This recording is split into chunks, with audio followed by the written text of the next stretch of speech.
Hello, friends. Welcome to another podcast session. In our session today, I would like to talk about the inner dialogue or conversation we have with ourselves and the key role it plays in our life, especially our mental health. This is a continuation of the earlier episodes on the same topic, that's inner dialogue, and this is the fifth in the series. In our today's session, I would like to talk about one of the practice through which we can really help refine and move our inner self-talk or inner dialogue to a positive one. And this practice is called distance self-talk. And one of the ways you create this distance self-talk with your own self-talk is through help of a language. So let's say you find yourself like your inner dialogue or the thing you constantly tell yourself to your inner self, which are more negative, and you're like worrying or you're ruminating, you're thinking a lot where you constantly criticize yourself or think in a very negative connotations. One of the ways to create a distance, and the very word or the term distance self-talk is by the use of a language. So how we do that is by using, either you use your own name in doing so, or you use the term which we usually use for second person, which is you, when you refer to yourself in your inner self-talk. Now, what happens is, there has been experiments done at various psychology labs which help the neuroscientists understand that through the help of a language and using our name or using the second person term like you instead of writing I or starting anything with I, like let's say someone constantly is very self criticizing of their own self. So they say, I am such a dumb, or I couldn't do this, I am such a jerk, or I am a failure.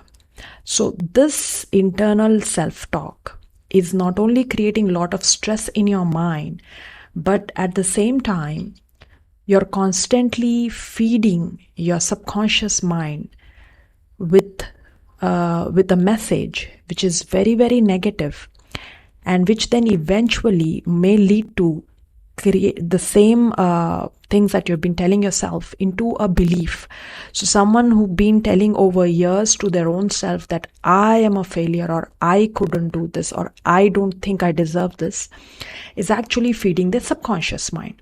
And now to replace this, when you practice distance self-talk, one of the ways you can find ease here, and it's a very powerful way to really replace your negative self-talk to a more positive one, so that you end up feeding your subconscious mind, that area of your brain which is the most active, with a more positive message. And believe me, friends, this is so powerful that what you tell yourself in most cases manifest into it. So you tell negative, all negative things follow. You tell yourself positive stuff. It may take time, but if you believe and say it, you will find there is a change. So distance self-talk helps you using your same inner chatter, but by either using your own name or using the second person, like saying you, where you refer yourself. Now let me share with you an example here, how you do that. So few days ago, I took my mother to the doctor, and she had some change in her hypertensive tablets. Now her medication changed, but there was not a great change in her blood pressure levels. So I had to go back and forth for some tests and for some new medications. And amidst this stressful situation that I was in, I have this habit of constantly getting into a rumination mode, and this I have because of my own traumatic experience of being a caregiver to my father, who was ill for a very, very long time. So because I carry this trauma, of the words of blood pressure, heart ailments, doctors, medicines, diagnosis, test, it's not very easy for me to deal with it in a more positive way. So I automatically slip into my own stories of rumination and catastrophizing and worrying. And here's when I use this technique where instead of the negative chatter I knew I was feeding my subconscious mind, I kind of just, while I was journaling, I just wrote, Manaz. Here I used my name. I said, Manaz, what is it you think you're trying to achieve here? Or in one of the statements, actually, while I was writing it, instead of writing, I am worried, I think I should do this, I think I should refer to that another opinion, I said, Manaz, pause. Manaz, what do you think you really want to achieve? What's your goal, Manaz? The moment I did this, and this is a distant self-talk, which I'm sharing with you, where I use the help of a language, I found that my narration shifted, because the very use of my word, of my name, Mehnaz, or of the second person, so you can even use you, but I preferred using my name. And when you create that name and talk to yourself, it actually is a very powerful practice that helps you kind of create that distance between what you're talking to yourself. It's like you give yourself your own inner self-talk a space to step out of the situation and look at it from a different perspective.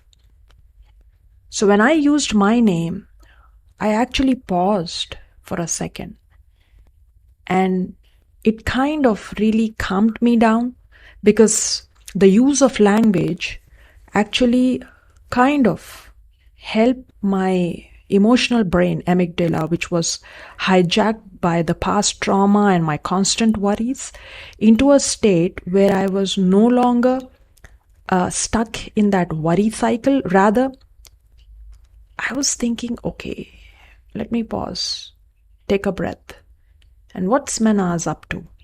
And immediately I got an answer to it.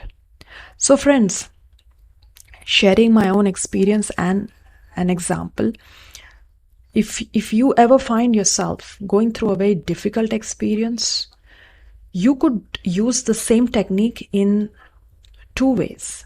One, you can, the way I did, like use your name, and while you talk to yourself, and you'll find that there will be a distant self-talk, and it will give you some new answers from within you itself. That's one way. Another way you could do it here is, if you like to write, if you're somebody who journals, write using your name and see the difference it brings in. Moving on, there's another way you could do this, create this or practice distant self-talk, is by, if you feel this is difficult, imagine that in a given situation, you become your own best friend.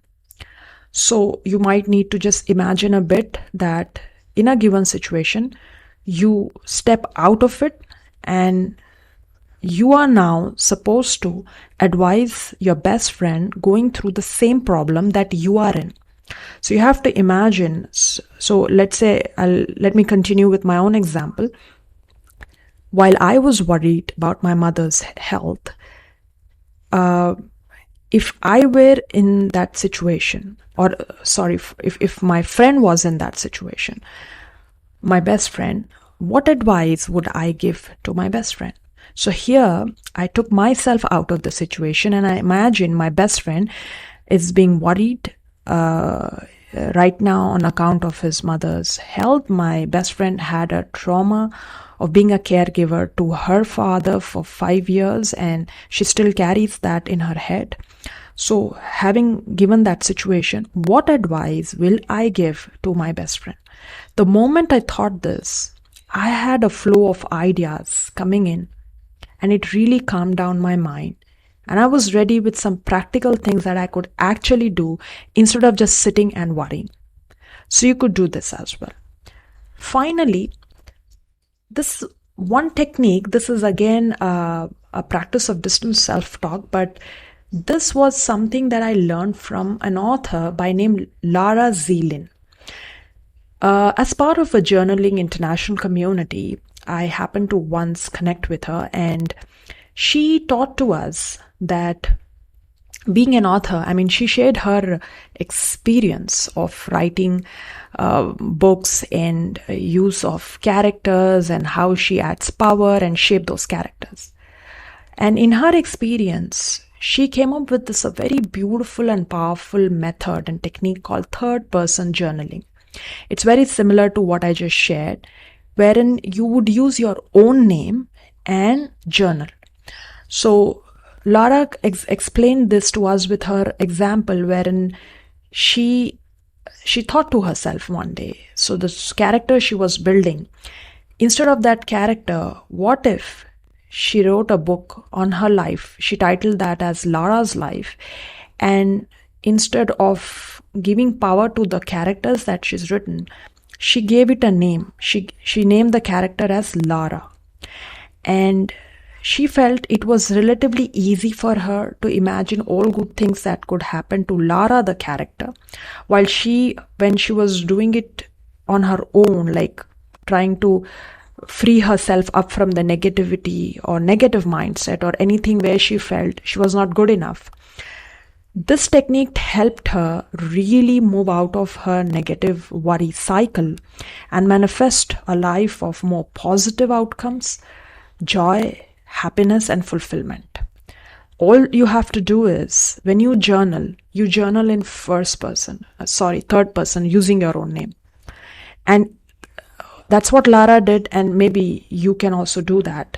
So this is one of those methods that I also personally use in my journal, sometimes, not most of the times, where I feel I really need to imbibe or embody certain things which were difficult to come by, because we all come in with the baggage of our own failures and experiences.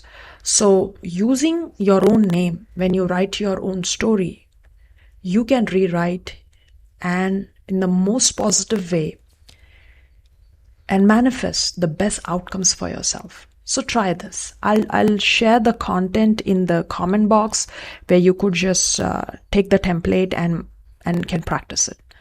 Well, friends, that's it for today. Thank you so much for listening. I hope you'll practice this, and this might help you just the way it did for me. Rewrite your inner dialogue. Thank you, and I'll talk to you soon.